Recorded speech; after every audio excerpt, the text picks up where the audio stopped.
நமக்கு பின்னாடி பேசுறதை பற்றிலாம் நம்ம கவலைப்படவே கூடாதுங்க. அவங்கள விட நம்ம 2 அடி முன்னாடி இருக்கோன்றதை நினைச்சு பெரும் போட்டுக்கிட்டு போயிட்டே இருக்க வேண்டியதுதான். என்னோட பிகினிங் ஸ்டேஜ். வணக்கம் அண்ட் வெல்கம் டு ஆர்கியோரன் சேனல். நம்ம சுந்தர்சியோட பழைய காலத்து படங்கள்லாம் நீங்கள் பார்த்துருப்பீங்க. அது வந்து சும்மா அட்டகாசமாக இருக்கும். ஹாரர் சேனலில் வந்து தமிழ் சினிமாவில் வந்து ஒரு மிரட்டின டேரக்டர் வந்து பார்த்திங்கன்னா நம்ம சுந்தர்சி தான். அவருடைய நடிப்பில் மட்டும் இல்லாமல் அவருடைய திரைக்கதையிலே வந்து வேறு லெவலில் மிரட்டினார். அவர் மிரட்டின வகையில் வந்து 4வது வகையாக வந்து அரண்மனை படத்தோட பாகம் 4 படத்தோட திரையம்சம் தான் இந்த வீடியோவில் பார்க்க போகிறோம். அதுக்கு முன்னாடி நம்ம சேனலுக்கு இப்போ தான் முத வரீங்கன்னா மறக்காமல் கீழே இருக்கிற சப்ஸ்கிரைப் பட்டன் அமைக்குங்க. வாங்க வீடியோக்குள்ளே போகலாம். இந்த படத்தோட டேரக்டர் யாருன்னு சொல்லணும்னா அது உங்களுக்கே தெரியும். சுந்தர்சியோட இயக்கத்தில் அவருடைய நடிப்பில் அப்புறம் தமன்னா மற்றும் ராஷி கண்ணா, கோவை சல்லா, விடிவி கணேசன், மொட்ட ராஜேந்திரன், யோகி பாபு, அப்புறம் ஹிப்ஹாப் தமிழோடைய இசை, உங்களுடைய மொத்த டீமும் சேர்ந்து ஒரு படத்தை வந்து ஹாரர் ஜானரில் ஒரு காமெடி மிக்சடான ஒரு ஸ்டோரியில் வந்து சூப்பராக நம்ம ஸ்க்ரீன் பிளேயில் கொடுக்கணும்னு எதிர்பார்த்துருக்காங்க. அது அந்தளவுக்கு ஒரு கோட்டாச்சா இல்லையான்றது தான் இந்த வீடியோ ரிவ்யூவில் ஃபுல்லாக பார்க்க போகிறோம். இந்த படத்தில் வந்து ஸ்க்ரீன் பிளே சொல்லியாகணும். தமிழ் சினிமாவில் வந்து ஹாரர் ப்ளஸ் காமெடி ஜானரில் வந்து கொடுக்குறதுல வந்து முதல் ராகவா லாரன்ஸுக்கு ஒரு டீம் எடுத்தாங்க. காஞ்சனா 1, காஞ்சனா 2, காஞ்சனா 3 அந்த மாதிரி வரிசையில் இப்போ வந்து சுந்தர்சி அதே ஜானரில் போயிட்டு இருக்காரு. அரண்மனை 1, அரண்மனை 2, அரண்மனை 3, அரண்மனை 4 வரைக்கும் வந்துட்டாரு. அவரை கொஞ்சம் நிறுத்துங்கப்பா அப்படின்ற அளவுக்கு சோசியல் மீடியாவில் வந்து மீம் கிரியேட்டர் வந்து அந்தளவுக்கு போய்கிட்டு இருக்காங்க. இந்த படத்தை பார்க்குறதுக்கு முழுக்க முக்கிய காரணம் வந்து 2 காரணம் தான். ஒன்று ஸ்க்ரீன் பிளேயில் கொஞ்சம் விஎஃப்எக்ஸ் காட்சிகள் வந்து நீங்கள் பார்க்கணுன்றதுக்காக போய் பார்க்கலாம். 2வது வந்து ராஷ்மிகா மற்றும் தமன்னாவோட கிளாமர் ஐட்டங்கள் பார்க்கணும்னு நினச்சிங்கன்னா நீங்கள் போய் இந்த படத்தை போய் ஸ்க்ரீனில் போய் பிக் ஸ்க்ரீனில் வந்து தமன்னா ஆடுறதையும் ராஷ்மிகா கண்ணன் ஆடுறதையும் வந்து நீங்கள் சூப்பராக வந்து என்ஜாய் பண்ணி பார்க்கலாம். பை த வே வந்து நீங்கள் ஸ்டோரி பேஸ் படம் நல்லாயிருக்கும், இல்லை ஸ்க்ரீன் பிளே பேஸ் நல்லாயிருக்கும், சுந்தர்சி ஆக்ட் நல்லாயிருக்கும், காமெடி வந்து யோகி பாபு அப்புறம் வந்து நம்ம விடிவி கணேசன் அப்புறம் மொட்ட ராஜேந்திரன் உங்களுடைய காம்போ வந்து செட் ஆகும் அப்படின்னு வச்சிங்கன்னா அது இந்த படத்தில் வந்து பெரிய டிசப்பாயிண்டடாக தான் ஆகும். ஸ்டோரி வேஸ் வந்து நான் முன்னாடி வந்து ஸ்டார்டிங்லேருந்து சொல்லிட்டேன். ஃபஸ்ட்டு எடுத்தோடனே ஸ்க்ரீனில் எடுத்தோடனே 2 பேர் வந்து சாகுறாங்க. ஹஸ்பண்ட் வந்து காட்டுக்குள்ளே சாகுறாரு வாக்கிங் போகும்போது. ஒய்ஃப் வந்து கிணத்துல வந்து தூக்கு போட்டு சாகுற மாதிரி காட்டுறாங்க. இங்கே வந்து தான் ஸ்டோரி ஸ்டார்ட் ஆகுது. அந்த செத்தவங்க வந்து தமன்னா வீட்டுக்காரமும். தமன்னா வந்து நம்ம ஹீரோக்கு யாருப்பா அப்படிங்கும்போது அவர் வந்து அட்வொகேட்டாக இருக்காரு. அட்வொகேட்டாக இருக்கும்போது அவங்க கூட வந்து அடைக்கலமாக வந்து ஒரு 2 பேர் வராங்க. அதில் செல்வின்ற ஒரு கேரக்டரை வச்சு காக்கும்போது அவர் கடுங்கோவத்தில் ஆகிறது. செல்வின்னு கேட்டோடனே எங்கன்னா கடுங்கோவத்தில் ஆகி எல்லாத்தையும் பறக்க கொடுக்குறா சண்டை போடுறாரு அப்படின்னு சொல்லி காட்டும்போது அது ஸ்டோரி வைஸ் வந்து ஹீரோக்கு ஒரு மாஸ் என்ட்ரி கொடுக்கணும், இல்லைனா மாசான ஃபைட் வைக்கணும் அப்படின்றது வந்து தமிழ் சினிமாவில் வழக்கம். அந்த தமிழ் சினிமா வழக்கம் வந்து நம்மளுடைய ஒரு பில்டப்பாக காட்டிக்கிறாரு. பை த வே வந்து சுந்தர்சி வந்து ஸ்க்ரீன் பிளே டேரக்டராக வந்து ஓரளவு முன்னாடி காலத்தில் பண்ணியிருந்தார். இப்போ வந்து அதே தான் கொடுக்கணும், அதே மாதிரி ஆடியன்ஸுக்கு மெயின்டைன் பண்ணணும் அப்படின்னு சொல்லி ஹாரர் ஜானலில் காமெடி வந்து ட்ரை பண்ணியிருக்காரு. அது இந்த படத்தில் ஒரு கோட் ஆகலை. அவருடைய ஃபைட் சீன்ஸ் வந்து சொல்லிக்கிறதுக்கு இல்லாட்டாலும் ஸ்டென்ட் வைஸ் வந்து சூப்பராக வந்து ஃபைட் சீனில் வந்து அந்த சீனில் கோட் ஆகிருக்கு. இன்ட்ரடக்ஷன் சீனில் பை த வே வந்து அவர் ஃபேஸ் ரியாக்ஷன் வந்து பெருசாக அந்தளவுக்கு இல்லை. ஆனால் பழைய படங்கள் பார்த்திங்கன்னா தலைநகரம், பொறுக்கி அந்த மாதிரி ஜானலில் சொல்லிக்கிட்டே போனால் தலைநகரம் 2 வந்துச்சு. அது அந்தளவுக்கு பேசப்படவே இல்லை. அதாவது தமிழ் சினிமாவில் வந்து பாகம் 2, பாகம் 3 வந்து ஒரு சில படங்கள்லாம் தப்பிக்கும், மற்ற எல்லா படங்களும் வந்து ஃப்ளாப்பாக தான் போகும். அந்த வயசில் வந்து இந்த படமும் ஒரு சேர்ந்துருச்சுன்னு சொல்லலாம்.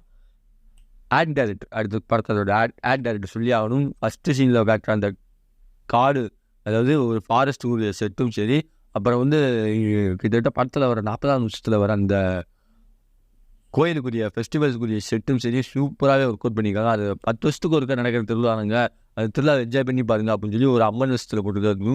அந்த கோயில் செட்டப்பும் சூப்பராகவே ஆட் டைரக்ட் போட்டிருக்காங்க. கடைசி படத்தில் வந்து அந்த முருகன் கோயிலில் காட்டுற அந்த செட்டப் அரண்மனை தெரியல, அது ஒரு பாடல் காட்சிகள் வந்து வேறு லெவலில் ஹிட் ஆச்சு. தமிழ் சினிமாவில் மட்டும் இல்லாமல் அந்த பாடலை வந்து முருகன் ஒருக்குரிய பாடலாகவே மாற்றிட்டாங்க. அந்த வருஷத்தில் அந்த பாட்டு ஹிட் ஆச்சு.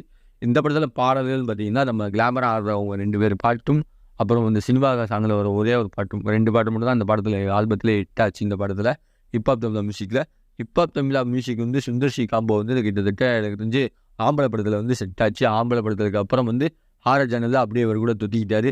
ஏன்னா வந்து அவர் பெரும் மியூசிக் டைரக்டர் இல்லை, வளர்ந்தவரும் மியூசிக் டைரக்டர், அவர் ஒரு வளர்ந்தவரும் ஆக்டரும் கூட. ஹிப்ஹாப் தமிழ் ஆகுது. அவருக்கு தகுந்த பிஜிஎமும் பேக்ரவுண்ட் ஹாரர் காட்சிகள் வந்து காட்டுற காட்சிகளும் சூப்பராக கொடுத்துருக்காங்க. சினிமாகிராஃபி சொல்லி ஆகணும்.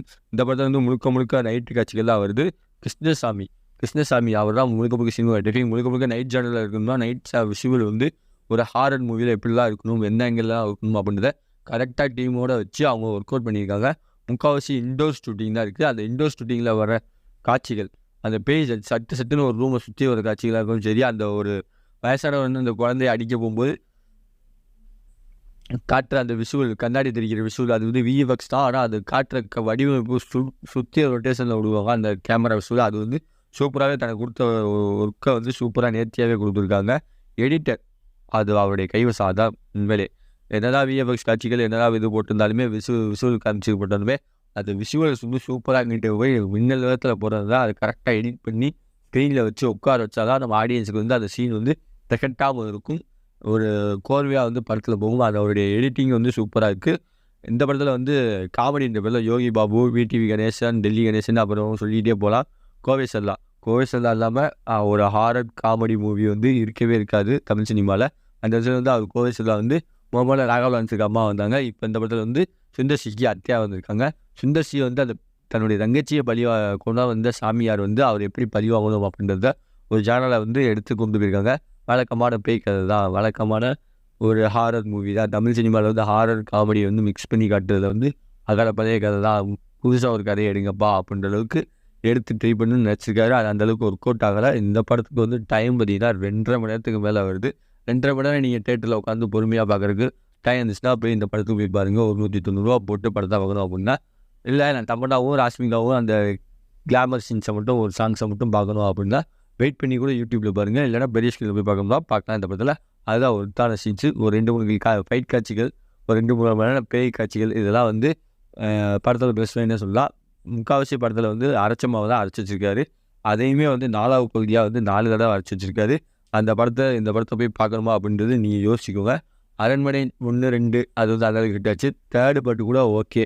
அதில் அந்த நம்ம சூரிய இவங்களாம் இருப்பாங்க, அவருடைய காமெடி, அவங்க வேனில் சேர்த்துட்டு போகிற ஹாரர் சீன்ஸ் இந்த மாதிரி சொல்லிக்கிட்டே போகலாம். இந்த படத்தில் வந்து ஒரு 2-3 காட்சிகள் இருந்தாலுமே பெரிதாக சொல்லிக்கிற அளவுக்கு காட்சிகள் எதுவுமே இல்லை. இந்த படத்துக்கு ஆர்கே சேனல் ரேட்டிங்னு பார்த்தீங்கன்னா 5க்கு 2.25 தான் தருவேன். இந்த ரிவ்யூ பிடிச்சிருந்தா லைக் பண்ணுங்கள் ஃப்ரெண்ட்ஸ். இந்த ரிவ்யூ உங்கள் ஃப்ரெண்ட்ஸ் எல்லாருக்கும் ஷேர் பண்ணுங்கள். இந்த வாரம் ஒரு சம்மர் ஹாலிடே வந்து ஹாரர் ஜானல் வந்து மூவி வந்திருக்கு அப்படின்னு சொல்லி எதிர்பார்க்குற மாதிரி ஃபேமிலி ஆடியன்ஸுக்கு வந்து பெருசாக இல்லை. மேபி இந்த படத்தை ஃபேமிலி ஆடியன்ஸும் சில்ட்ரன்ஸும் வந்து நிறையா விரும்புவாங்கன்னு எதிர்பார்க்குறேன். அதனால் இந்த படத்தை போய் தேட்டரில் போய் பார்க்குறவங்க பாருங்கள், உங்கள் மனதை பொறுத்து. இந்த படத்தை பார்த்துட்டிங்கன்னா நீங்கள் கமெண்ட் பாக்ஸில் கமெண்ட் பண்ணுங்கள். இந்த வீடியோ பிடிச்சிருந்தா லைக் பண்ணுங்கள் ஃப்ரெண்ட்ஸ். அடுத்த ஒரு வீடியோ ரிவ்யூவில் சந்திக்கிற வரை உங்கள் விடைபெறுவது உங்கள் ஆர்கே. By viewers.